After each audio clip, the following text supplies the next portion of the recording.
Today I heard John Gruden talking about Peyton Barber, and I thought he was talking about Barry Sanders. You know, Peyton Barber's going to get some carries along with Kenyon Drake today instead of your boy Josh Jacobs. But he was going. Maybe you could do an impression of John Gruden talking about Peyton Barber. I love this guy. He's got juice. He can go in there. I mean, he knows how to run and protect. I mean, he lifts the team up. Man, I love him. I can't wait after the game if he gets the. I don't understand how they make me play with this guy. He's not a personnel guy. This is the Green Zone. He is the baddest man in the NFL. This is the Green Zone with Dave Ross and Wes Reynolds on VSiN, the Sports Betting Network. And welcome to week number 2 of the NFL. Right here, it is the Green Zone presented by BetMGM. Dave Ross alongside Wes Reynolds. All day long, 7 hours. We got you covered through the whole afternoon slate of football. We've got a lot of help, Wes, to navigate us through this day of football here. Of course, Nate Jacobson is going to be joining us talking about the Bengals and the Bears all day. Ben Fawkes will be live from South Point all afternoon talking about the Bills and the Dolphins. Arash Markazi is live from SoFi. He's going to have the Rams and Colts. Dieter Kurtenbach has got the 49ers and Eagles. James Harris, great to have James with us today talking about the Raiders and the Steelers. And Will Hill has got the Saints and the Panthers. Chad Andrus has got the Broncos and the Jags. And Ian McMillan has got the Browns and the Texans. Gentlemen, welcome again. Week number 2 is upon us. Cannot wait to break down all the action. So we'll get out to those guys. We got Qadry Ismail coming up. Take a deep breath. Get ready. Get your coffee. Get your popcorn. 7 hours of NFL football. We're trying to figure out if there's a number out there that says take the under. That number so far has not existed, Mike. Tell the people about the latest score, which did not come from the offense. Yeah, I mean, who wants to be the guy who was like, yeah, I lost on Sunday. I had the under on the Vikings Cardinals. I mean, no one wants to be that guy. No one's on the under. It's better to have a quick death, though. Yeah. So we joked that maybe the Vikings and Cardinals would be the first game in NFL history to score points at halftime.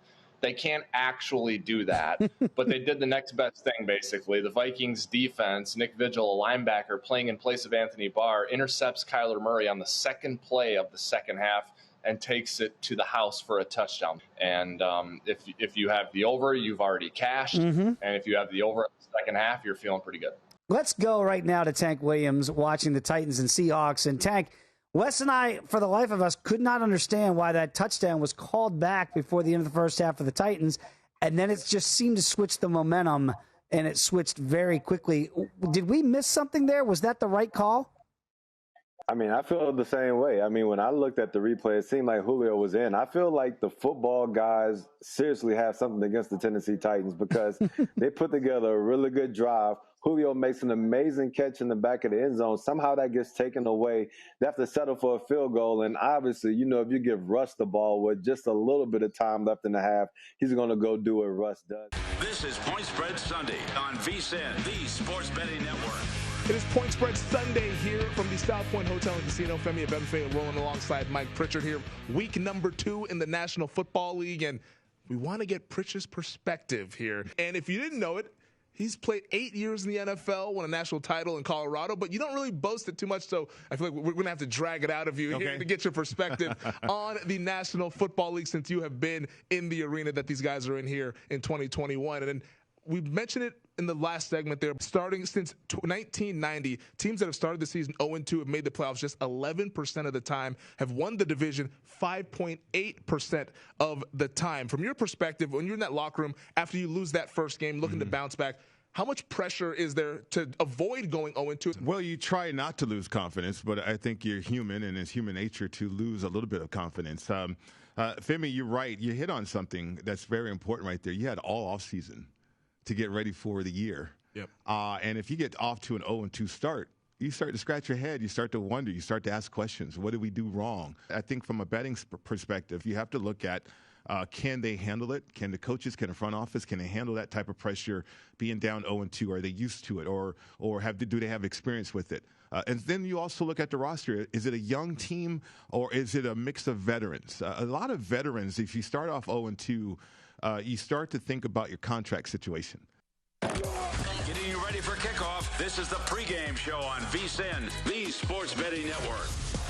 Johnny Avello, the DraftKings Sportsbook Director, joining us here on the Pregame Show as we are 30 minutes away from kickoff to week number 2. Johnny, great to see you once again. Just off the top in general, what are you guys seeing behind the counter in terms of popular bets, whether it be side or total today here in the NFL? Well, Femi, I can tell you which games are being bet the most. That would be the Rams-Colts game and the 49ers-Eagles.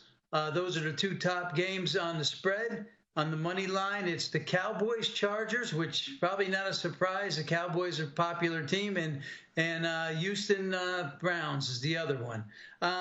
What I've also noticed is that the Raiders have taken quite a bit of money on the money line, and that's with Jacobs out and Mariota out. They don't care. They love their beloved Raiders.